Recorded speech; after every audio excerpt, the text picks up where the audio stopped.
Nossa história começa com nosso protagonista matando um guerreiro em um campo de batalha, mas descobre que o guerreiro já estava morto e ele tem apenas 35 minutos restantes. Após o fim da batalha, o protagonista vagueia pelo campo de batalha em busca de sobreviventes, neste lugar cheio de corpos. O protagonista costumava viver no mundo humano, mas estava gravemente doente. Após sua morte, ele renasceu em um mundo cheio de espadas e magia. O único problema é que o mundo ao qual ele pertence agora é muito diferente dos romances Isekai normais. O protagonista está ficando desesperado, pois não encontrou um único sobrevivente por dias. De repente, ele ouve alguns suspiros rasos de um sobrevivente. O sobrevivente está com muita dor e implora por ajuda. O protagonista o mata com uma facada e ganha 20 horas a mais por esse assassinato. O protagonista diz que talvez esse cara fosse um fazendeiro comum, por isso ele recebeu apenas 20 horas e desse jeito ele nem durará um único dia. Alguém viu ele matando o sobrevivente e se aproxima dele. Essa pessoa é bastante insensível e se aproxima do nosso protagonista pisando nos rostos dos soldados mortos. Ele informa ao nosso protagonista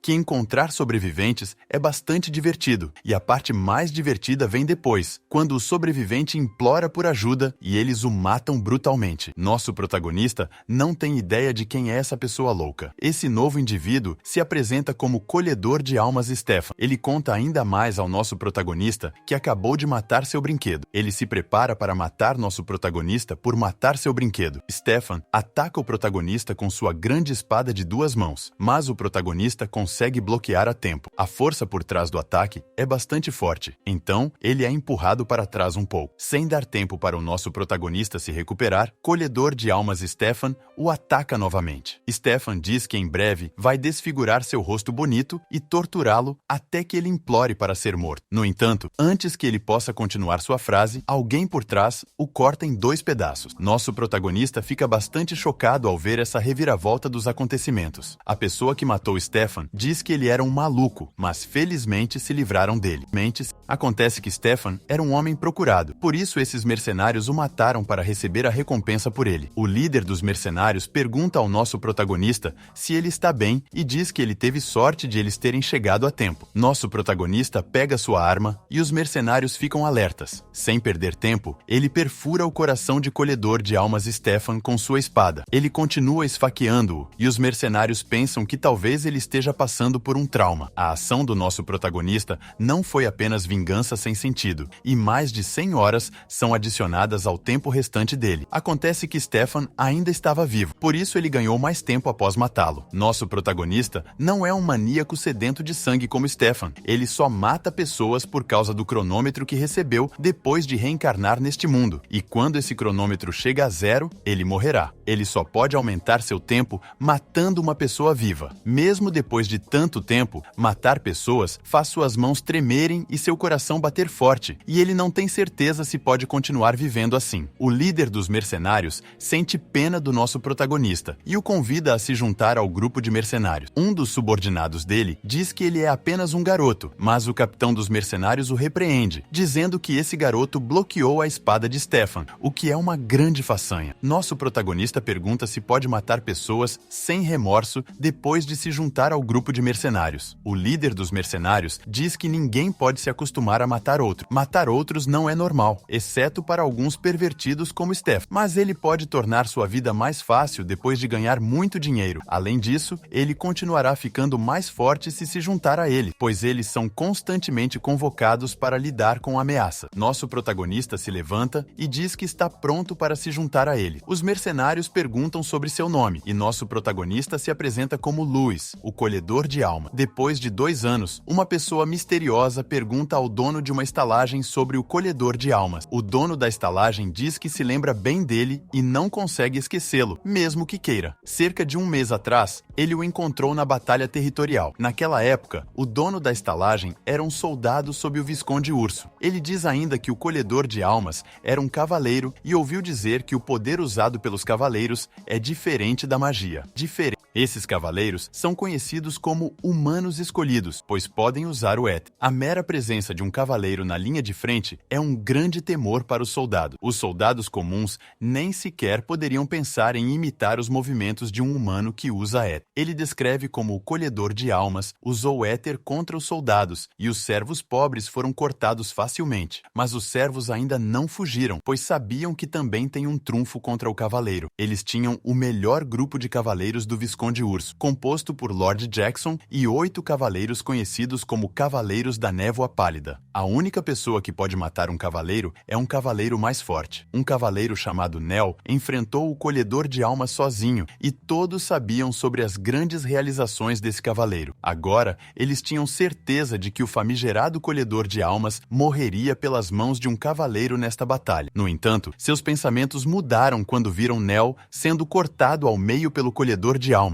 Ninguém esperava esse resultado, e o silêncio tomou conta do campo de batalha. Naquele momento, o dono da estalagem estava perto de Nel e ouviu claramente o que o colhedor de almas disse. Ele disse que acumulou tempo suficiente e usará 1000 horas. Em seguida, ele chamou o deus da guerra para emprestar seu poder. Depois disso, algo inacreditável aconteceu. O colhedor de almas massacrou toda a ordem dos cavaleiros de Viscondesberg nos próximos 30 segundos. Depois disso, o dono da estalagem e outros servos começaram a correr para longe do campo de batalha. Mas quando ele virou a cabeça, viu algo sobrenatural olhando para ele com seus olhos vermelhos. Naquele momento, sentiu como se o colhedor de almas não tivesse se cansado o suficiente e quisesse matar mais humanos. A pessoa que estava fazendo perguntas sobre o colhedor de almas pergunta se ele comeu algo suspeito. No entanto, o dono da estalagem diz que não tem ideia disso. A pessoa misteriosa dá uma moeda ao dono da estalagem por sua cooperação. O dono da estalagem pergunta à pessoa misteriosa se ela quer saber o nome desse mercenário. A pessoa misteriosa diz que já sabe que os mercenários são conhecidos como Louis de Losey, também conhecido como o Colhedor de Almas, e ele se tornou recentemente famoso, então deve estar comemorando sua vitória. Enquanto isso, em outra vila, os mercenários estão celebrando sua recente vitória, enquanto Louis verifica o cronômetro após a batalha recente. Ele ganhou 1000 horas de vida, mas não está satisfeito com tanto tempo. Essas 1000 horas significam que ele pode viver apenas cerca de 1 mês e meio, mas pelo menos é melhor do que sua vida anterior no mundo real. Seu nome era Minhook e estava destinado a morrer sem poder fazer nada. Na cama, ele queria nascer em um corpo saudável em sua próxima vida. Um deus ouviu seu desejo e o trouxe para este mundo. Em vez de lhe dar uma vantagem especial, o deus deu a ele esse limite de tempo. Mas ele não é um lunático que pode sair por aí matando civis inocentes. Um de seus amigos bêbados o diz para sair de seu devaneio. Seu amigo bêbado diz a ele que eles não sabem quando vão morrer, então eles devem beber como se fosse o último dia de suas vidas. O vice-capitão dos mercenários se aproxima de Louis e o parabeniza por ser o MVP da última batalha. Outros mercenários ficam fascinados e perguntam a Louis como ele matou tantos cavaleiros. O vice-capitão também está curioso sobre isso, pois esses tipos de bastardos não deveriam aparecer em uma batalha como aquela, especialmente aquele bastardo Nel, que em breve se tornará um cavaleiro de nível mestre. Louis diz que teve sorte porque aqueles cavaleiros não estavam à altura de sua fama, e ele está pensando que seus amigos nem vão acreditar nele se ele contar a verdade. O vice-capitão diz a Louis que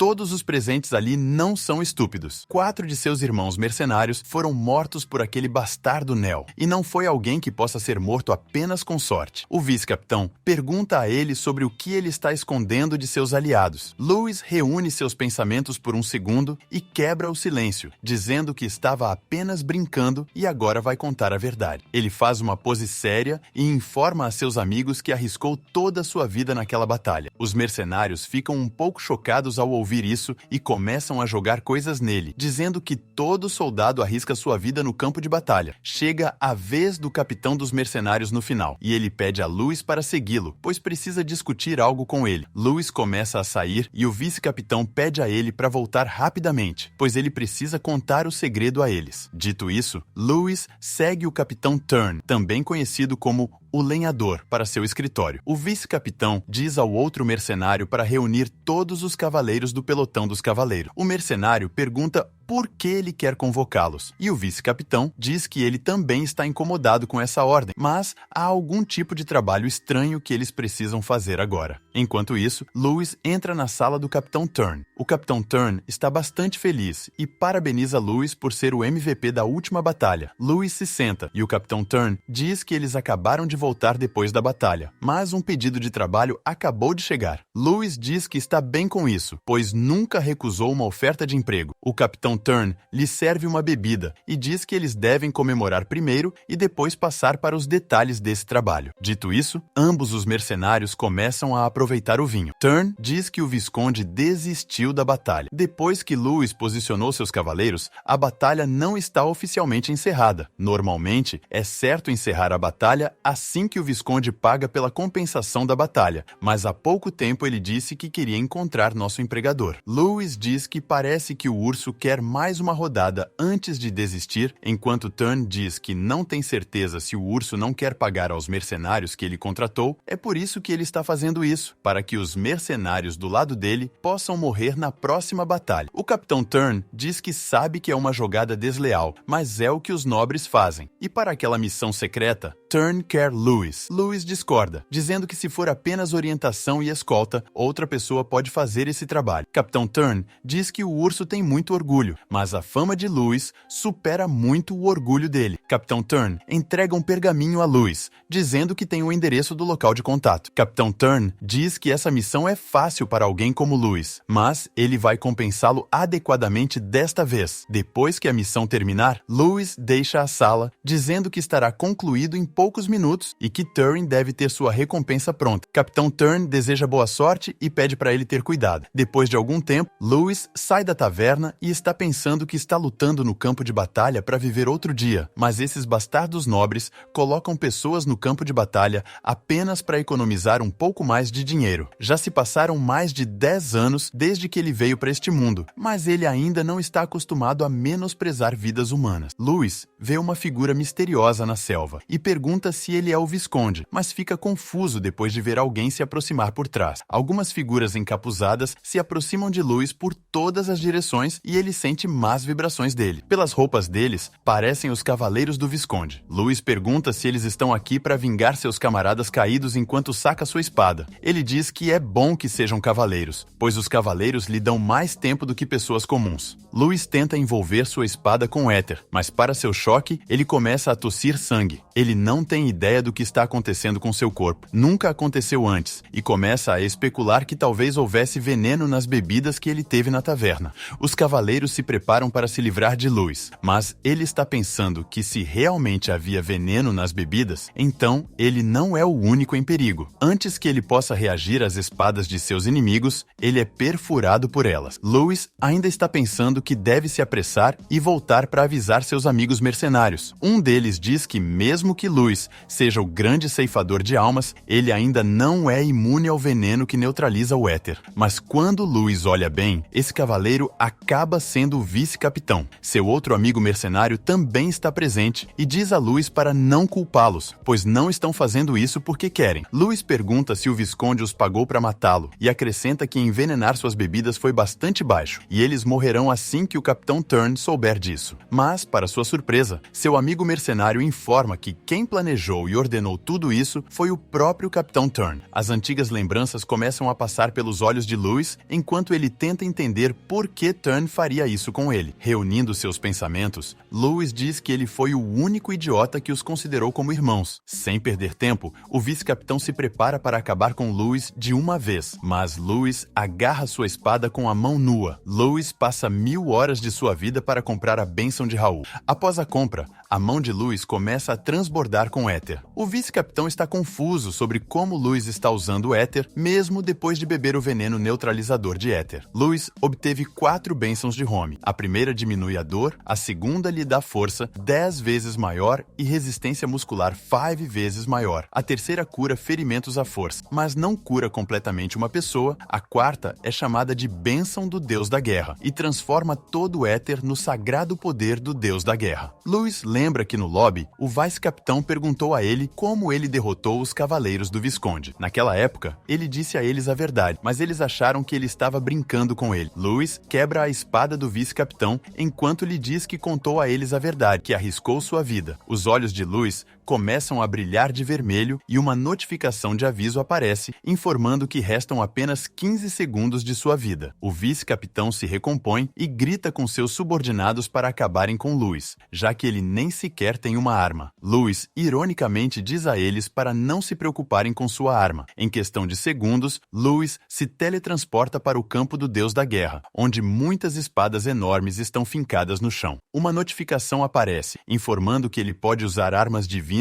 enquanto sua bênção estiver ativa. Louis escolhe uma espada e uma notificação informa que ele escolheu o punhal de batalha de Roma e sua taxa é de 4 vidas por segundo. Restam apenas 8 segundos e Louis aparece no mundo real com o punhal de batalha de Varon. O vice-capitão fica atônito após ver uma espada tão grande em apenas 4 segundos. Louis os corta todos com sua velocidade relâmpago. Resta apenas 1 segundo até sua morte. Antes de morrer, Louis pergunta a eles que tipo de pessoa eles achavam que ele era durante o tempo em que estavam lutando juntos. O vice-capitão lhe diz que não faz sentido fazer perguntas emocionais antes de suas mortes, e com isso, todos eles são cortados em pedaços após suas mortes. 500 horas são adicionadas à vida de Louis. Uma notificação aparece informando que o punhal de batalha de Roma e suas bênçãos foram desativados. Ele começa a tossir sangue, pois a sobrecarga física está comprometendo temporariamente sua habilidade. Louis diz que esse bônus do Deus da Guerra é bastante tolo, pois o ajuda apenas o suficiente para que ele não morra. Ele ainda está pensando se todos os mercenários que pertencem a Turn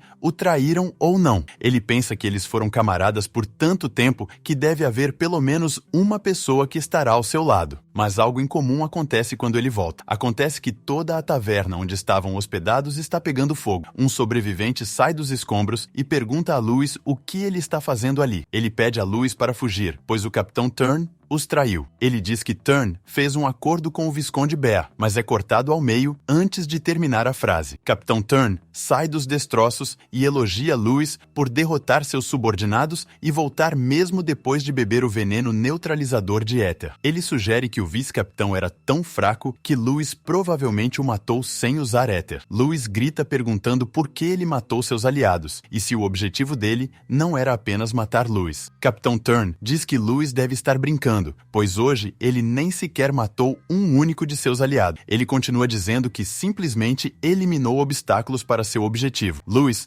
exclama que todos na guilda de mercenários o consideravam como um membro da família. Capitão Turn diz que, como Louis é o último sobrevivente, ele vai contar tudo sobre o acordo com o Visconde Bear. O Visconde prometeu a ele um título nobre em troca de abandonar este exército mercenário ruim. Se Capitão Turn tivesse deixado seus subordinados vivos, eles estariam destinados a encontrá-lo em uma guerra territorial diferente. Louis pergunta se essa é a razão pela qual ele decidiu matá-los. Capitão Turn elogia o bom trabalho de Louis até agora, mas não pode confiar nos mercenários, pois a maioria deles vem das ruas. Louis já ouviu o suficiente e ataca Turn. Ele está fazendo o seu melhor para lidar com o Capitão Turn sem usar éter, mas o Capitão Turn não é um oponente fácil. Ambos continuam se atacando usando toda a sua força bruta. Louis concentra toda a sua força em seu próximo ataque e consegue empurrar um pouco o Capitão Turn para trás. Capitão Turn diz que ia dar a ele uma morte indolor, mas seu plano mudou. Capitão Turn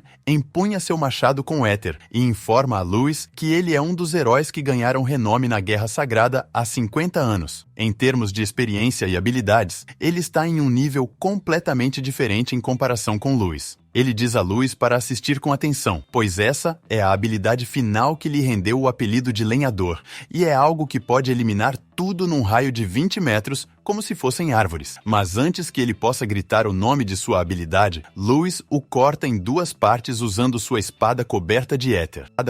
Capitão Turn ainda não consegue acreditar que Louis pode usar éter mesmo depois de ter tomado o veneno neutralizador de éter. Ele morre depois de dizer que o potencial de Louis é ilimitado. Louis olha para os corpos mortos de seus amigos mercenários, que foram leais a ele até o fim. 2 anos é o tempo que ele passou com o grupo de mercenários de Turn. É o mesmo tempo que ele passou no hospital, esperando pela morte. Louis começa a mover-se pelos destroços e a coletar as espadas de seus camaradas mortos. Ele os enterra em frente à taverna. Em algum lugar dentro dele, ele sabia que nada dura para sempre, e um dia chegaria em que ele deixaria este esquadrão de mercenários. Mas esse momento veio cedo demais. A expectativa de vida média dos humanos é de 80 anos. Um humano pode viver 3 minutos sem ar, 3 dias sem água, 3 semanas sem comida, e depois há este contador de tempo que só existe para Lewis. Ele precisa continuar tirando vidas para viver mais um dia, e para viver assim, o que ele precisa é de uma guerra eterna. Enquanto isso, depois de algum tempo, um sujeito careca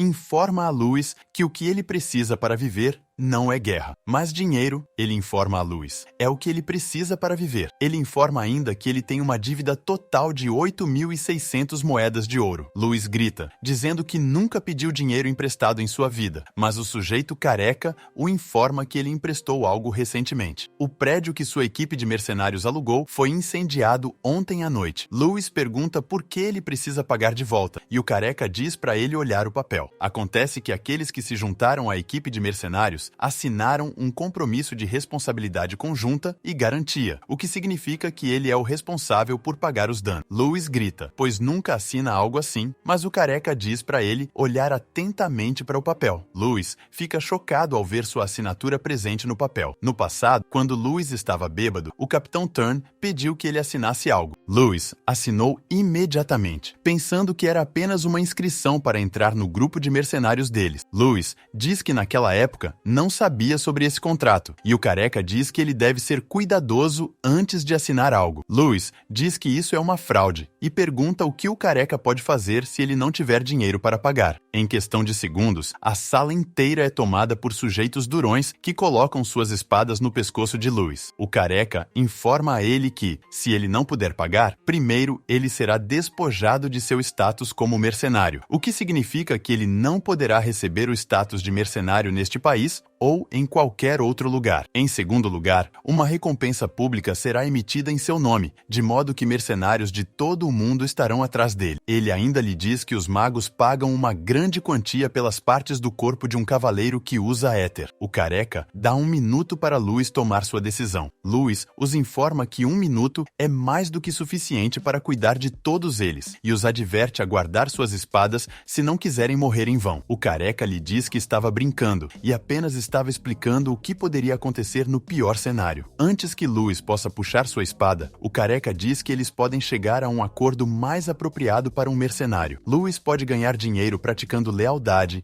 e lutando por sua vida. Esta manhã, eles receberam um pedido do Visconde Bear, prometendo uma grande recompensa. É sobre lidar com forças armadas ilegais na Floresta Negra, de propriedade do Visconde Bear. O careca já enviou algumas expedições, mas todas falharam. Por outro lado, Lewis está pensando que não faz tanto tempo assim desde que o Visconde era seu inimigo, mas hoje ele é seu empregador. Ele precisa se livrar das forças armadas, o que significa que ele está lidando com um grupo. A recompensa por essa missão é exageradamente alta. Considerando a perda recente na guerra territorial e a compensação paga pelo Visconde, ele não deve ter muitos fundos pessoais sobrando. O careca pede a Lewis para devolver o papel se ele não puder fazer esse trabalho, mas Lewis grita que fará isso. Depois que Lewis sai, o careca grita para ele, dizendo que ele precisa voltar aqui e dar uma atualização a cada 3 dias. Caso contrário, uma recompensa será colocada em sua cabeça. O careca está pensando que com isso, ele resolveu aquele problema, mas ele sente que esqueceu de mencionar algo. De repente, ele se lembra de que a Floresta Negra é um lugar onde bestas demoníacas aparecem, e ele deveria ter avisado Lewis sobre isso. Depois de algum tempo, Lewis se depara com uma besta demoníaca e diz que o careca deveria tê-lo avisado sobre coisas assim. Lewis já sabia que monstros existem neste mundo de fantasia, mas esta é a primeira vez que ele encontra um. Lewis está se perguntando se essas bestas demoníacas, sendo consideradas vivas, talvez aumentem sua vida. Ele verifica o sistema e descobre que cada uma dessas criaturas